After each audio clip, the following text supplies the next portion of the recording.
Glória a Jesus. Aleluias. Aleluias. Abra sua Bíblia comigo em Marcos. Aleluias. Aleluias. Marcos capítulo 4, versículo 35. Aleluias. Aleluias. Marcos capítulo 35. Aleluia. Aleluias. Aleluias. Marcos capítulo 35. Marcos capítulo 4, versículo 35. Capítulo 4, versículo 35. Deus é bom, amém? Quem está com fome de Jesus aqui, diga glória a Deus.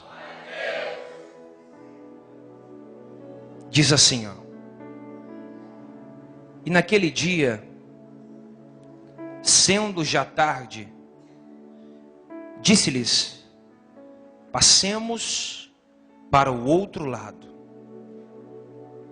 E eles, deixando a multidão, o levavam consigo, assim como estava no barco.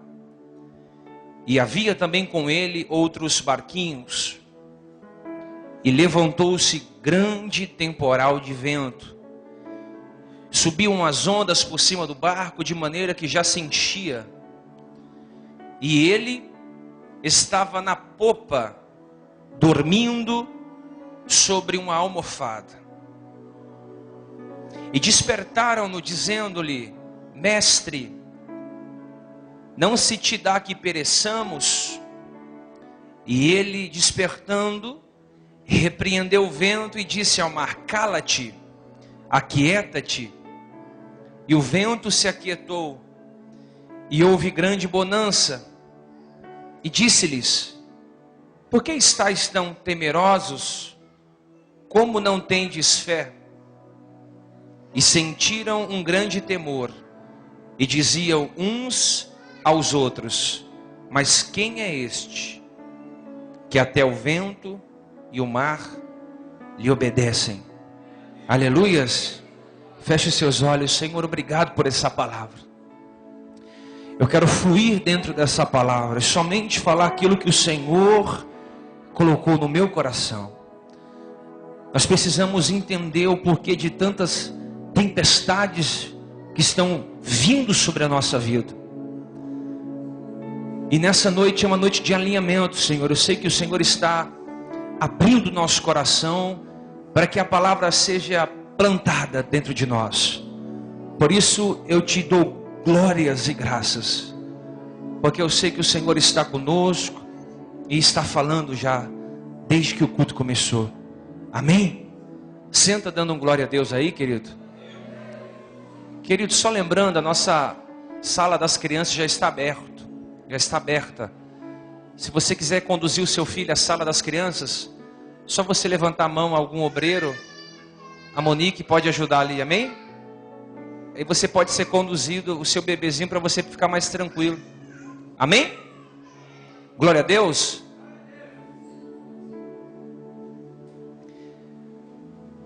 Queridos, eu queria falar sobre paz em meio à tempestade. Diga para quem está do seu lado: é necessário termos paz em meio às tempestades. Essa semana veio uma frase no meu coração, e na verdade você só pode pregar o que você vive. Por isso que há uma dificuldade muito grande em aplicarmos tudo aquilo que estamos recebendo no nosso espírito. E em meio a muitas tribulações, veio uma paz muito grande dentro do meu coração. Eu perguntei ao Senhor: Deus, Por que nós estamos vivendo tempos de guerra? Mas eu estou sentindo uma paz dentro de mim. E Deus diz para mim: você aprendeu a viver pelo Espírito e não pela sua alma. Eu quero que você pense comigo assim: existe ondas que vêm sobre o nosso barco, mas existe terremotos que vêm sobre o nosso barco.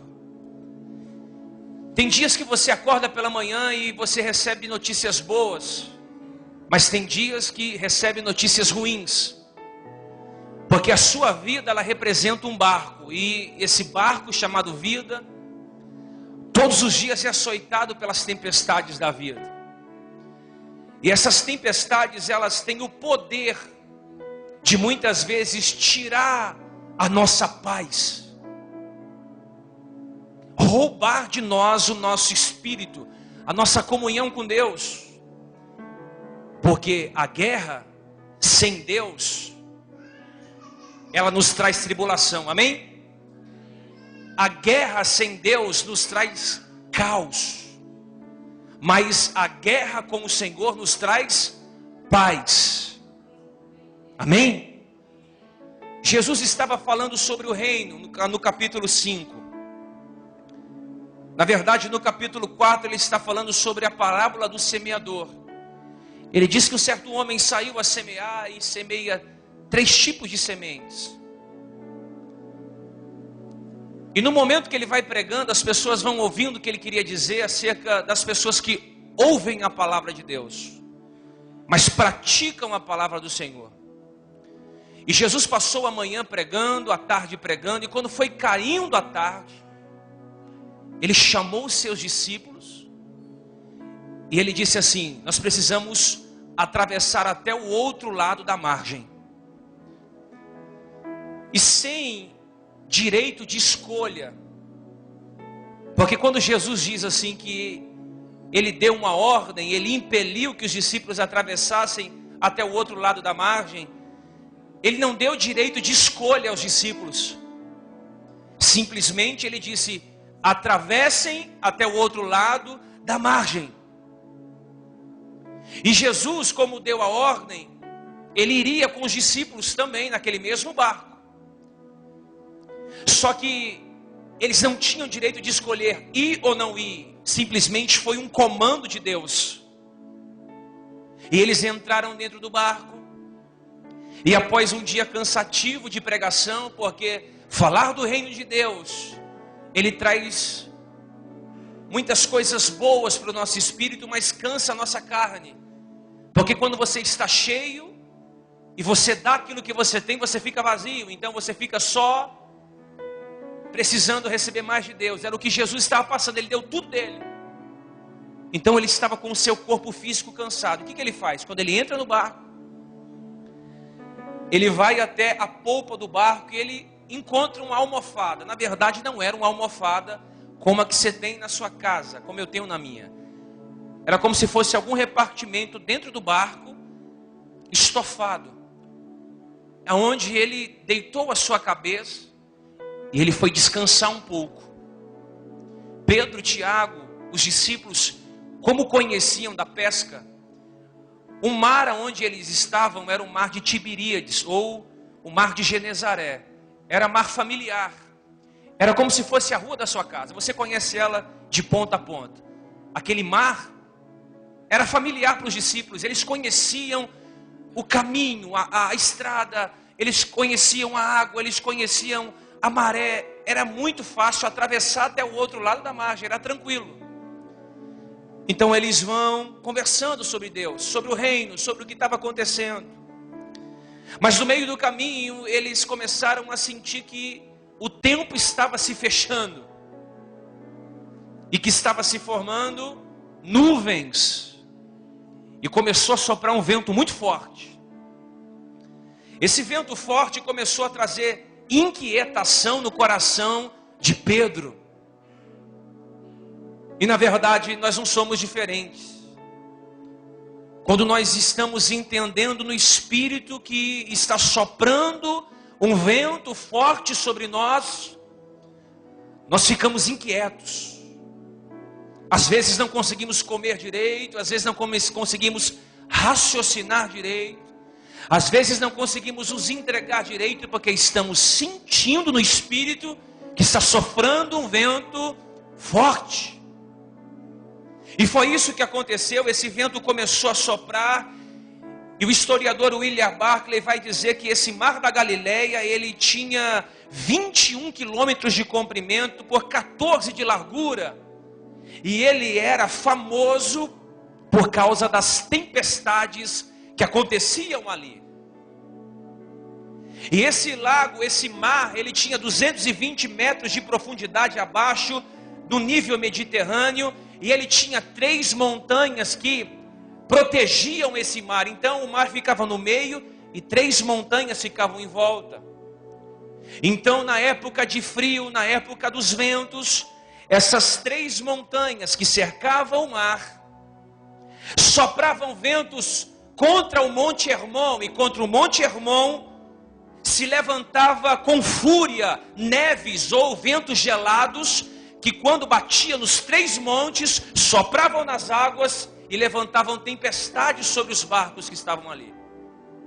Então imagina comigo Jesus dentro daquele barco, tirando um descanso, quando de repente Pedro começa a perceber que o mar não estava legal, o vento começa a soprar, começa a cair um tempo gelado sobre eles. E na verdade a palavra tempestade, ela vem do grego chamado seismos, que significa terremotos. Começou a acontecer terremotos dentro daquele mar que era familiar.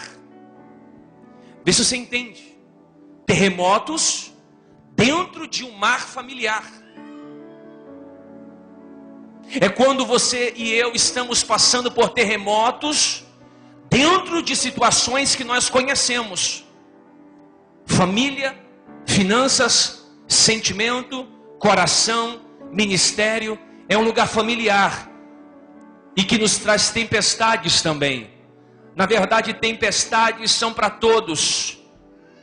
Para o ímpio, para o justo, para o pobre, para o rico, para o impuro, para o sujo, para o profano, para o sacerdote.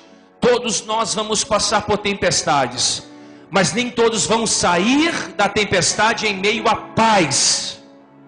E é sobre isso que eu quero dizer isso. É você estar tendo uma vida no espírito para você entrar em uma tempestade e sair em paz dela. Porque eu conheço pessoas que entram em tempestades pequenas e ao sair dessas tempestades já perderam o casamento, já perderam a família, já perderam o ministério, porque entram na tempestade, mas não vivem essa tempestade no espírito. Eu quero te ensinar a ter uma vida no espírito e não na carne, e muito menos uma vida na alma, mas uma vida no espírito. E essa vida no espírito, ela vai ensinar você que as tempestades que a vida vai trazer todos os dias a nós, tempestades que são inesperadas. As tempestades, elas são inesperadas, porque elas não mandam telegrama dizendo: eu estou chegando aí. Nenhum pai de família acorda pela manhã e vai trabalhar sabendo: hoje eu vou ser mandado embora. Ou uma mulher chegando no seu trabalho dizendo: você está sendo demitida daqui. Ninguém fica projetando: eu vou sair de casa e no cruzamento da avenida central eu vou bater o carro. Porque tempestades não mandam recados, elas não avisam quando chega. Nenhum marido está preparado para saber da sua esposa que ela está o traindo, ou o marido traindo a sua esposa. Imagina a esposa acordando pela manhã e tendo a notícia que o marido está traindo ela. Ninguém está preparado para isso. Por isso que ela não manda recado, ela não manda telegrama. E nós temos que entender que quando estamos em meio a uma tempestade, a única forma de sair dela com vida é vivendo uma vida no espírito. Quantos de nós estamos recebendo notícias que nós não queríamos receber? Notícias ruins, notícias de tristeza, de tribulação, de morte, de problemas. Talvez a sua vida hoje é um megafone da dor, porque há um escritor que diz que a dor é um megafone de Deus. Deixa eu fazer uma pergunta. Existe alguém aqui que está em crise? Eu sou o primeiro.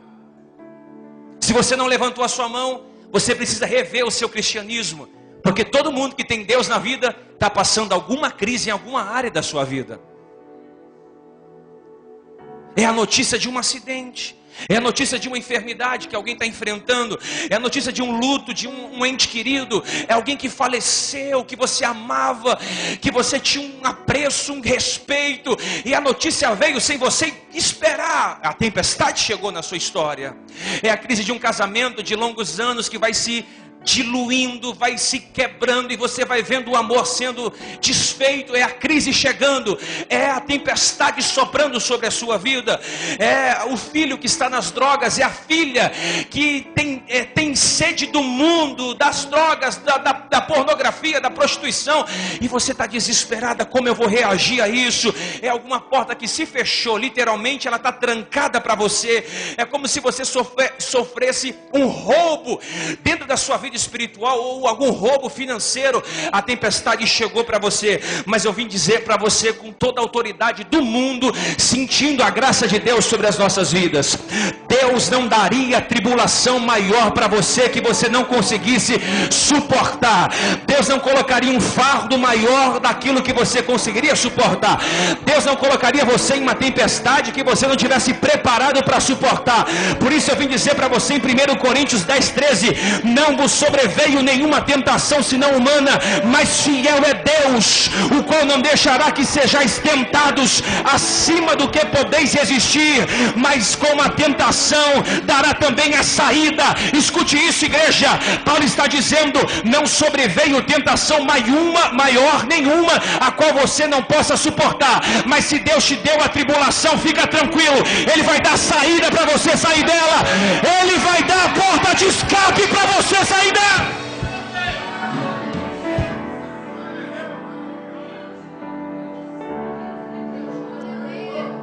Não existe tentação maior que você não consiga suportar. E se Deus permitiu você estar em meio à tentação, ou à tribulação, ou em meio a um terremoto, Ele mesmo vai dar o escape. Não sei, tem gente que está longe aqui. Ele mesmo vai dar a saída. Ah, mas eu estou enfermo. Pelas pisaduras você já está curado, meu irmão. Ah, mas eu estou desempregado. Mas pela palavra a porta já foi aberta. Ah, mas o meu filho está nas drogas. Pela palavra de Deus ele já foi salvo, e ele vai ser um profeta. É a sua palavra de vida em meio à tempestade que vai fazer você sair com paz dela. Paulo está dizendo: Deus não deu algo que você não consiga suportar, mas se você está sentindo carregado, Ele vai abrir uma saída para que você possa suportar. Isso é entrar em uma tempestade em paz. Em paz. E eu vou dizer algo para você: o pior não é sofrer, o pior é sofrer sem saber por que está sofrendo.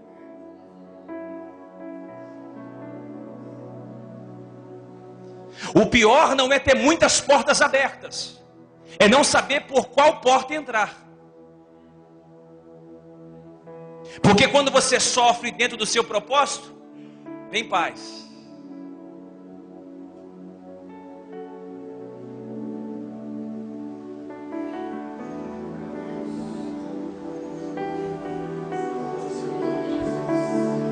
O que você vai dizer para uma mãe que teve que enterrar um filho e um mês após está no culto com as mãos erguidas dizendo: o Senhor é bom? Não, você está longe ainda. O que você vai dizer para um pai? Porque eu conheci uma vez um homem que era muito rico, dono de posto de gasolina. Ele estava em São Paulo e a família foi para Santa Catarina. 2 filhas lindas, acho que uma era de 8 e uma era de 3, e a esposa. O telefone dele toca. E a notícia foi essa: houve uma enchente em Santa Catarina e a casa desmoronou. E as suas 2 filhas e a sua mulher não sobreviveu. O que faz um homem desse estar em pé? Anuncia uma paz que excede todo entendimento e todo pensamento humano.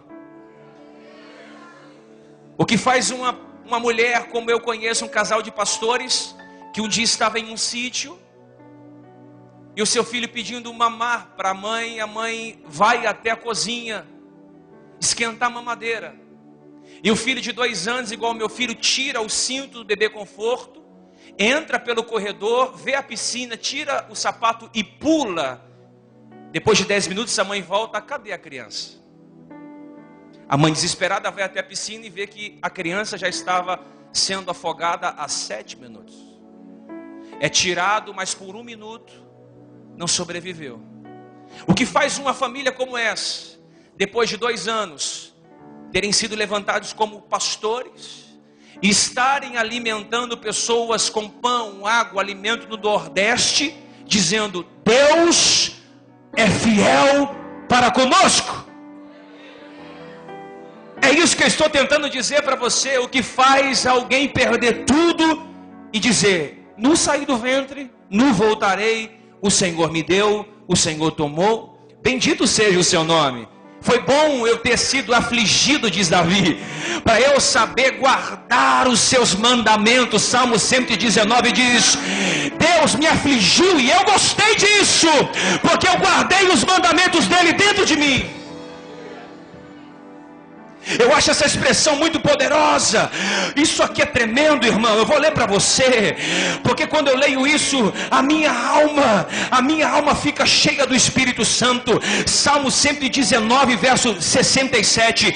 Antes de ser afligido, eu andava errado, mas agora eu tenho guardado a tua palavra dentro do meu coração. No verso 71, Davi diz: foi bom ter sido afligido para que eu aprendesse a andar na tua palavra. Sabe o que é isso? Deus, obrigado, porque o Senhor abriu uma ferida dentro de mim, e essa ferida machuca, está arrebentando a minha alma, mas eu guardei a tua palavra para não pecar contra ti.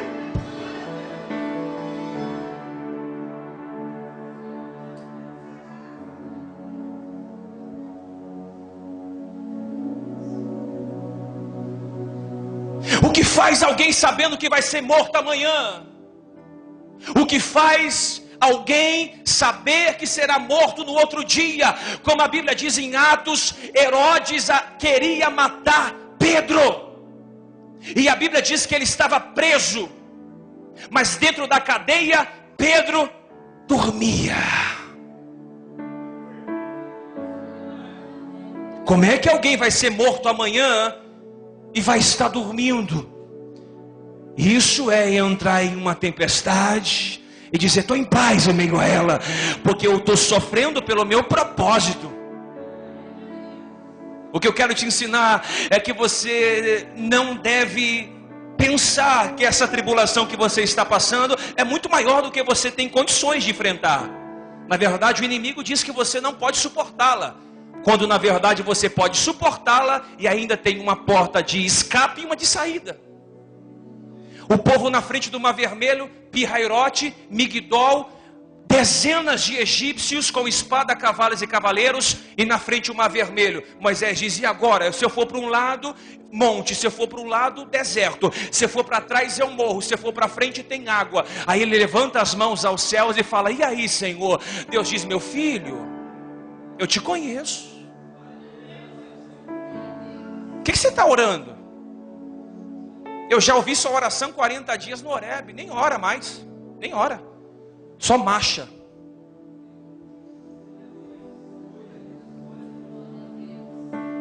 Sabe o que é marchar? É se movimentar. Sabe o que é marchar? É firmeza. O problema é que a tempestade está deixando você sem equilíbrio.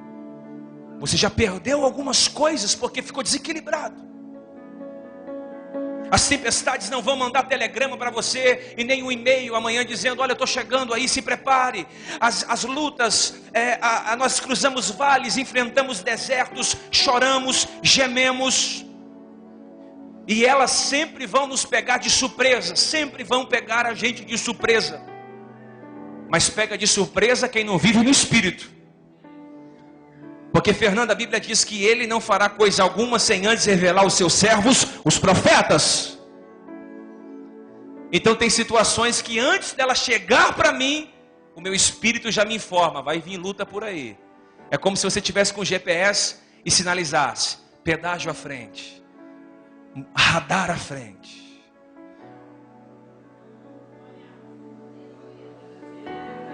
Perigo à frente.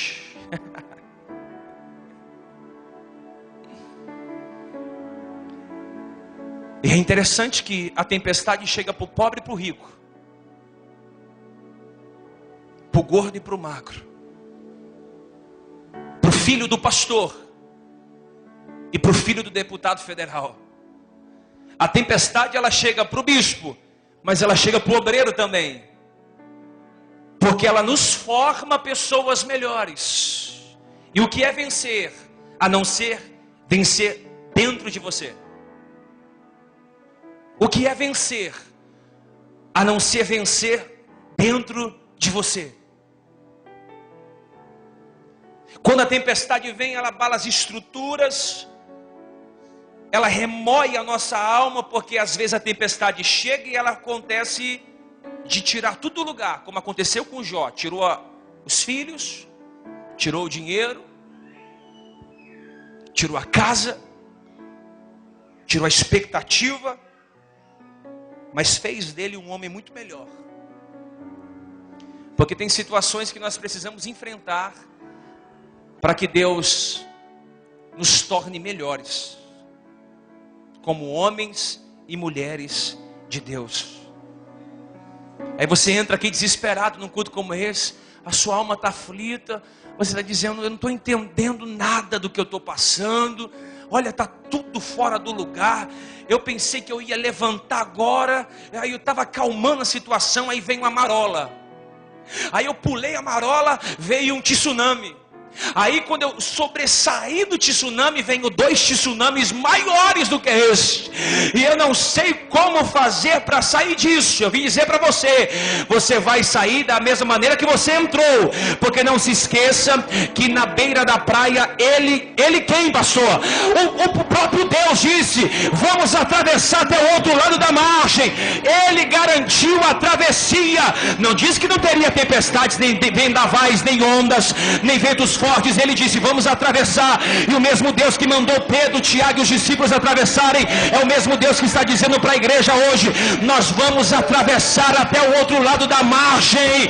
Deixa o vento soprar, a onda bater, o mar fica revolto, porque eu sei a quem aquele é quem tenho crido.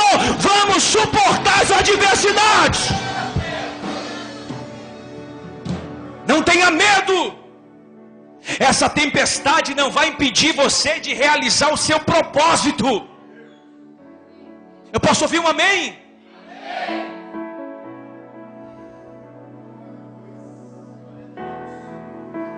Nós aprendemos que as tempestades são incontroláveis. Quem consegue controlar uma tempestade? Ninguém.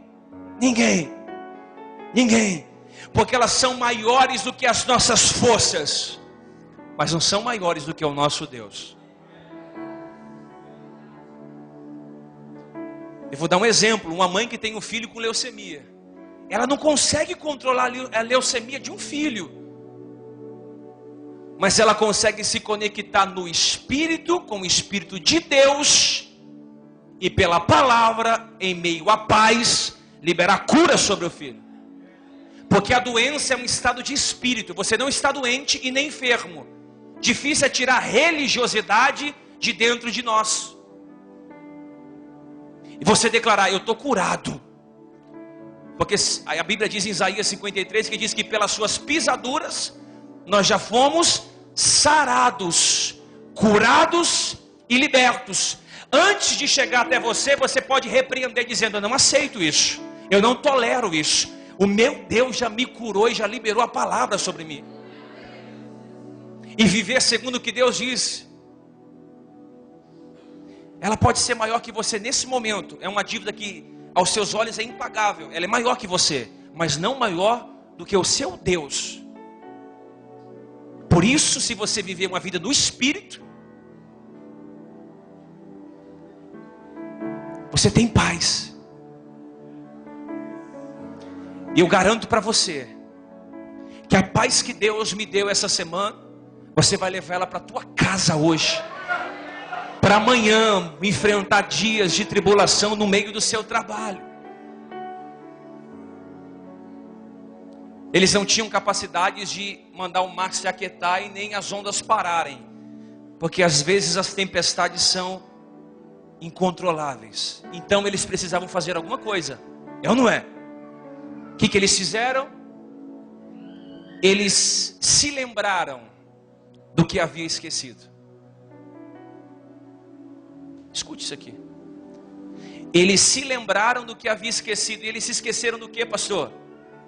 Da presença de Jesus no barco. Você percebe que você vai ler na mensagem? Eles esperaram uma tempestade ficar violenta para lembrar que a presença estava com eles. Porque eles haviam se acostumado com a presença. E toda vez que eu me acostumo com a presença, eu estou em meio à tempestade, sem ter paz, mesmo Ele estando ao meu lado. Você compreende isso? Você compreende isso?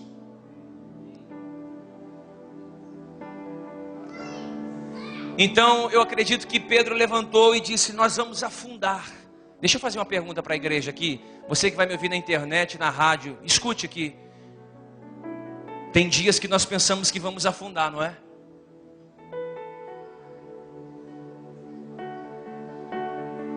Quem um dia acordou pela manhã e disse: eu vou jogar toalha branca, não quero mais nada hoje? Pode levantar a mão, querido. Sou o primeiro. Porque eu sou ser humano, eu não sou um super-herói. Amém? Sabe aquele dia que você acorda pela manhã e tem a sensação que você vai afundar? Que vai ver tudo afundando, filho afundando, marido afundando, esposa, relacionamento, dinheiro afundando? É sobre isso que eu estou dizendo para você. Que nós precisamos, em meio às tempestades da vida, ter paz. Olha para mim, querido.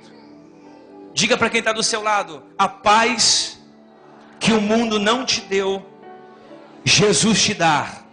Diga: o que vai te dar paz em meio às adversidades é Jesus, a sua presença e a sua vida. Sempre vem na nossa mente isso aqui, ó: aonde Jesus está, onde eu mais preciso, ou quando eu mais preciso. Porque Pedro ficou pensando assim: onde está Jesus? Ou Tiago pensou: onde está Jesus?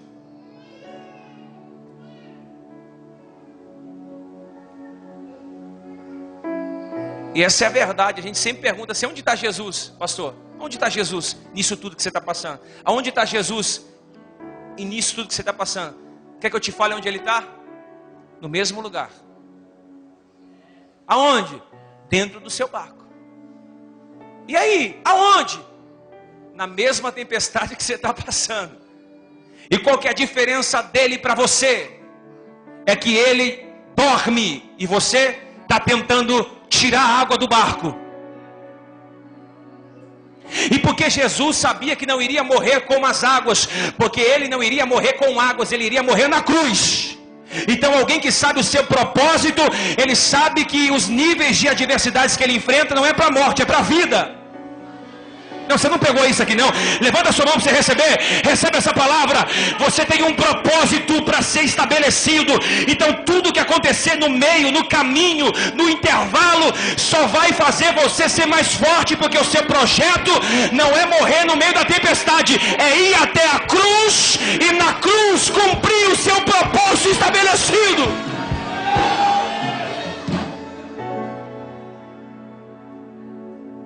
Paz em meio às tempestades da vida. Salmo 4, verso 8. Em meio à paz, olha o que Davi diz: em meio à paz eu me deitarei e dormirei, porque só Tu, Senhor, me fazes habitar em segurança.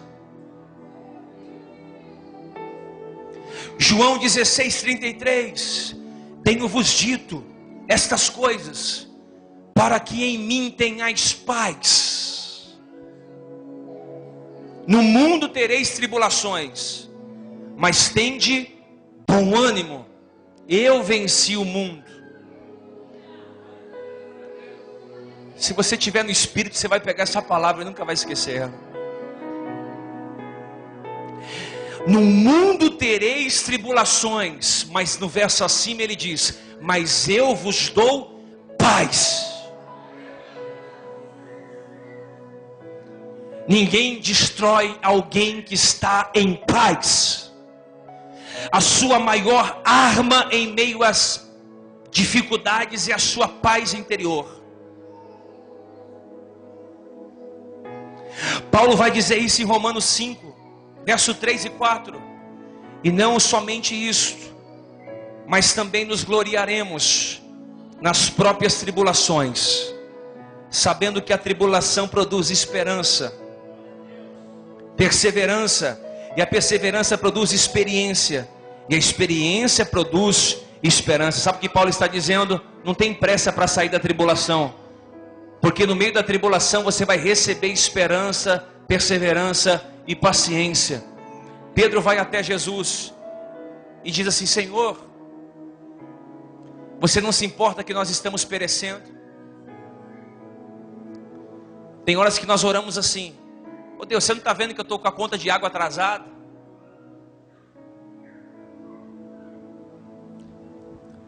O Senhor tem um aluguel para vencer amanhã e eu não tenho condições de pagar. Tem horas que nós oramos assim: Senhor, mas olha como está tomando o caminho e eu preciso fazer alguma coisa, você não está se importando com o que eu estou sofrendo? E aí Ele vai dizer assim para você: eu estou no mesmo barco que você.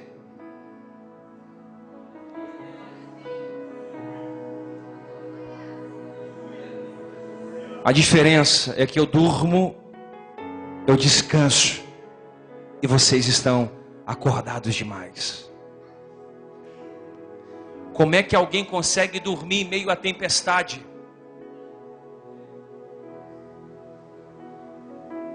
Eu quero te deixar uma frase aqui. Jesus estava dormindo sobre uma almofada na polpa do barco. E a pergunta para nós hoje é essa: se Jesus está dormindo, o que você está fazendo acordado?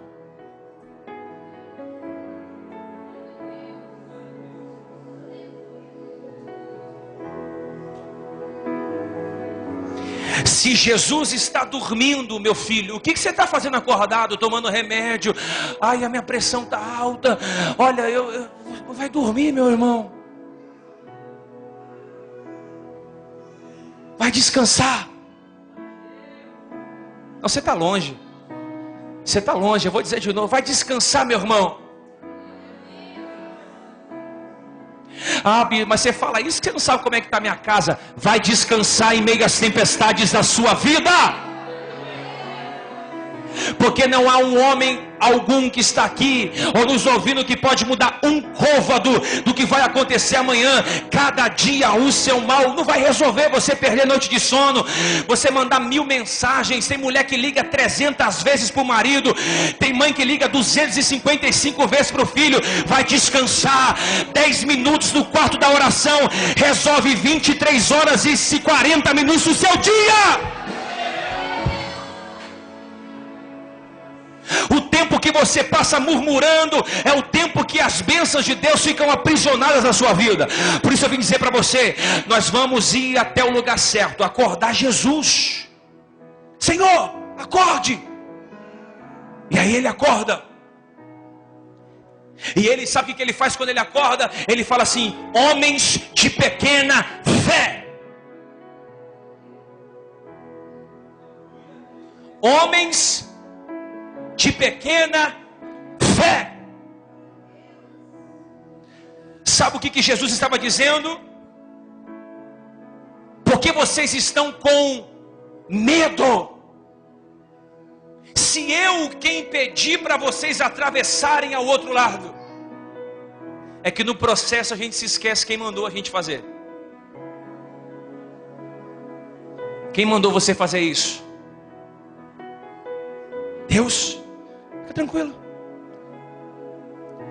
Tudo o que Jesus mandou você fazer, Ele vai pagar a conta. Mas tudo que você fez por conta própria, quem vai pagar a conta é você. Por isso, não entre em tempestades que Jesus não convidou você para entrar. Ah, mas ela é minha amiga, eu vou entrar. Você entra e sai dela em guerra, em tribulação. Deus não mandou você entrar em tempestade de ninguém. Ah, mas é o meu filho. Mesmo sendo meu filho, se Deus não mandar eu entrar na tempestade dele, ele vai passar por ela sozinho. Vai ter meus joelhos e a minha mão erguida dizendo guarda ele. Mas ele vai ter que passar pelo vale dele. Davi disse, eu passei pelo vale da sombra da morte. Não tinha Abinadab, não tinha Jessé. Ele passou sozinho, mas ele sabia que passando sozinho ele receberia poderes do mundo espiritual. Porque as lutas que você vence sozinhos, você tem poder no mundo espiritual. É patente que você recebe, meu irmão. Tem gente que é tão atribulado, que está na luta e leva a família toda para a luta também. Não entra na guerra que Deus não mandou você entrar, porque senão você não vai ter armas para lutar. Amém? Ele acordou e ele disse, vocês estão com medo. Vocês estão com medo. Eu quero terminar dizendo isso. Jesus se levanta e diz, eu sou o pai de vocês.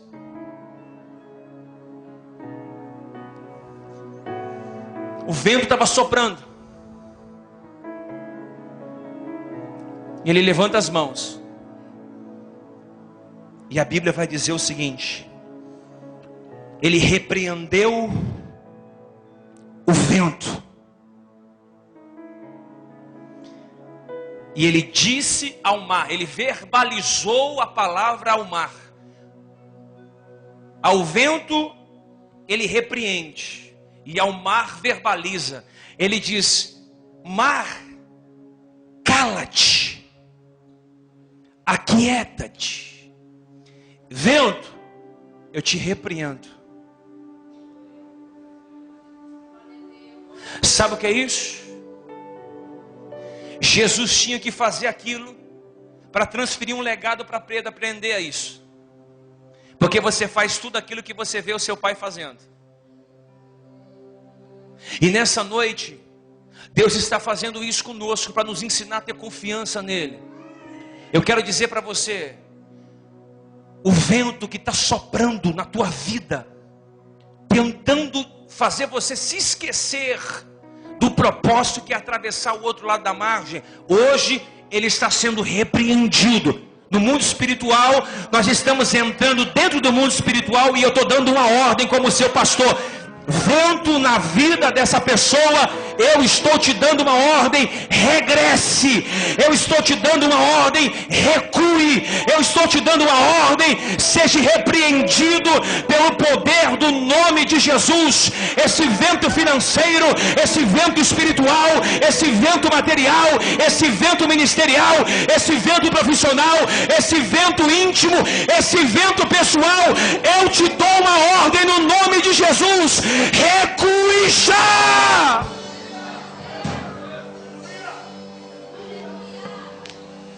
Recue! Eu estou dizendo as ondas, isso fala de feridas, isso fala de calúnias, isso fala de pancadas, de açoites. Cala-te! Sabe o que é isso? Deus está dizendo o seguinte: tudo isso que está abrindo ferida, tudo isso que está fazendo você ficar com enjoo, porque o barco mexia para um lado e para o outro, eu estou mandando se calar, para que eu possa falar com você. Você está ouvindo isso? Diga amém. Deus está dizendo para você: mar, cala-te, vento, cala-te, mar, se aquiete. E a Bíblia diz que quando ele se levanta, que ele estende as mãos, eu acredito nisso, e ele pede ao vento se calar, ao mar se aquietar. A Bíblia diz que veio sobre os discípulos uma grande bonança. Porque nós temos dificuldades em lidar com uma bonança. Por isso que ele permite primeiro a tempestade. Mas nós estamos sendo ensinados que a nossa fé tem que ser para conquistar, que a nossa fé tem que ser para ter bens materiais, que a nossa fé tem que ser empenhada para ser curado e sarado, quando na verdade isso é uma consequência. A nossa fé tem que estar ligada à confiança, tem que estar ligada à presença, tem que estar ligado a uma alma ligada com o Espírito. A nossa fé tem que estar ligado às tempestades que estão acontecendo. Mas se estivermos em Deus em meio à nossa fé, estaremos em paz em meio à adversidade. Sobrevém uma bonança, e eu quero liberar essa palavra para quem tem fé. Eu não sei se a escassez bateu, eu não sei se o problema chegou, mas eu quero liberar sobre a tua vida hoje. Essa é uma palavra de encorajamento para essa igreja. Essa é uma palavra de encorajamento para os jovens, para as mulheres. Deus está dizendo: eu vou mandar bonança sim para a sua casa, eu vou mandar bonança sim para a sua vida. Isso é promessa, é profecia. Bonança de Deus vai chegar quando você aprender a confiar em mim em meio às tempestades da vida, em meio aos temporais adversidade, chegará bonança sobre a sua vida, saúde, paz.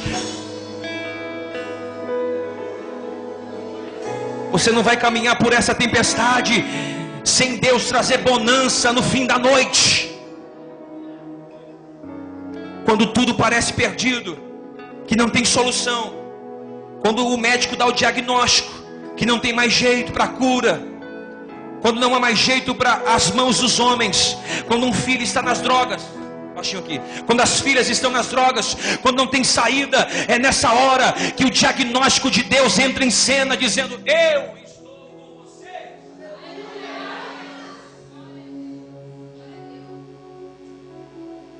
Diga para o seu irmão: Psyu. Diga assim: Psyu, Psyu, Psyu, Psyu, cala-te. Diga mais forte: cala-te, aquieta-te, porque a tempestade está se submetendo hoje ao nome de Jesus.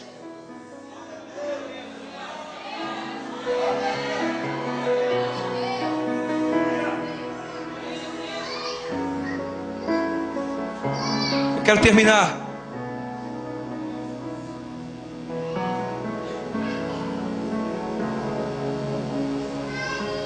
Quero terminar dizendo isso, que quando Jesus acorda, Ele manda o mar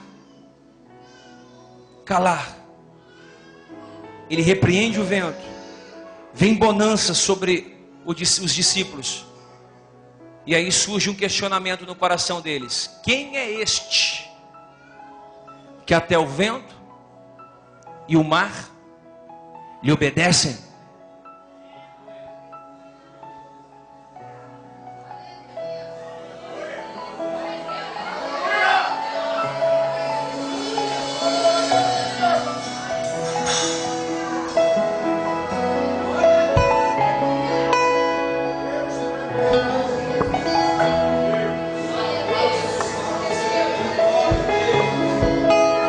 Quem é esse que até o vento e o mar lhe obedece? Quem é esse que até o vento e o mar lhe obedece?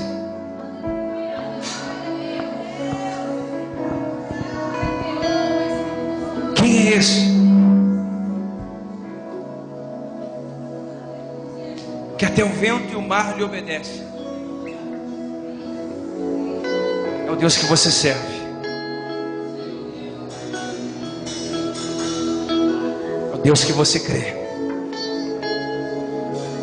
Eu não vim pregar hoje, eu vim liberar um decreto, mas não é para todos, é para quem tem fé. Porque a fé no nosso meio evangélico é só para conquistar coisas. A nossa fé no meio evangélico é só para receber coisas de Deus. Mas eu vou falar para quem está no meio de uma tempestade e quer receber fé, para sair dessa tempestade com paz dentro do coração. Hoje é noite de confessamento de pecados. Hoje é noite de dizer: Deus, a minha fé está pequena mesmo.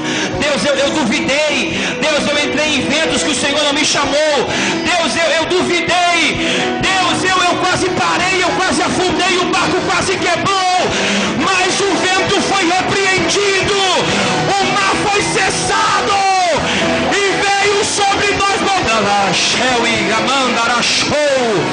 Dá um pulo dessa cadeira, meu irmão. Isso é noite do vento ser repreendido na tua vida. É noite do vento ser repreendido na tua vida. Urabastei, Inarabashori andalabassou. Quem é esse? Quem é esse? Quem é esse? Quem é esse? Quem é esse? Quem é esse? É aquele que João viu. É cabelo branco como a alva lã. É olhos como chama de fogo. Do seu cinturão tem um peito de ouro. Ele está vestido de roupa branca de linho fino. Quem é ele? Ele tem os seus pés como latão reluzente. Ele é poderoso para enfrentar a batalha. Quem é este? É ele, é o seu Deus, é o seu Deus. É um Deus que tem a sua língua como uma espada afiada de 2 gumes. Quem é este?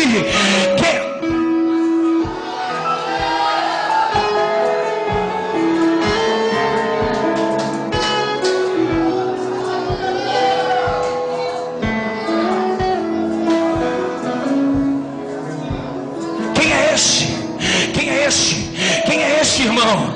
Quem é esse? É um homem como eu e você, mas que tem a divindade do Espírito. Quem é esse? É um homem que pegou pães e peixes e alimentou uma multidão de crianças, homens e mulheres. Quem é esse? É um Deus que tira um Davizinho do secreto e faz ele brilhar no público. Quem é esse?